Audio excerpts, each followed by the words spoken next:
একজন মানুষ মরলে আত্মীয় স্বজন যারা আছি আমরা তার 60 দিনে খাওয়ার জন্য 40 দিনে খাওয়ার জন্য আমরা 1000-2000 টাকা দিয়ে শরীক হই না।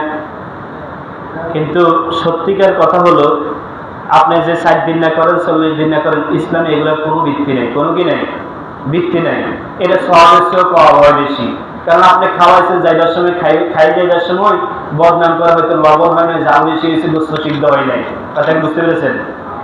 এখন আপনি মন থেকে খাওয়াইছেন, কিছু সওয়াবের নিয়তে খাওয়াইছেন, খাওয়ানো যেহেতু একটা ভালো কাজ, সেটার জন্য আপনি কিছু সওয়াব পাইতে পারেন। কিন্তু কবরে কতটুকু সওয়াব পুষবে সেটার কোনো গ্যারান্টি নাই। আবার বাড়ির মানুষ 3 দিন পর্যন্ত তাদেরকে খানা খাওয়ায়, বিশাল একটা খরচ বহন করে, করে কি করে না? বলেন তো, এগুলা করার পরও ওই মৃত ব্যক্তির কি লাভ হইল? কোনো লাভ হইল? কোনো লাভে তো হইল না। কিন্তু একজন মানুষ অসুস্থ হইলে প্রথম হক তাকে দেখতে যাওয়া, দেখতে যাইয়া তার হাল বুঝে, অবস্থা বুঝে যদি সহযোগিতা করতে পারেন, সার্বিক যে কোনো সহযোগিতা, যেমন আপনি শুধু টাকা দিলেন, আপনি তাকে একটা পরামর্শ দিলেন, আমার জানার মতো ঢাকাতে একজন ডাক্তার আছে, তার কাছে নিয়ে যাও, তাকে বুঝতে পেরেছেন? এটা একটা সহযোগিতা হলো, পরামর্শ দিলেন।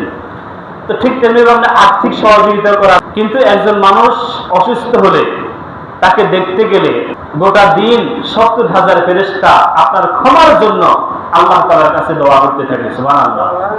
আবার যদি বিকালে আরেকজনকে দেখতে যান রোগী, সেম 70,000 ফেরেশতা পুরো রাত্রে আপনার ক্ষমার জন্য আল্লাহর কাছে দোয়া করে।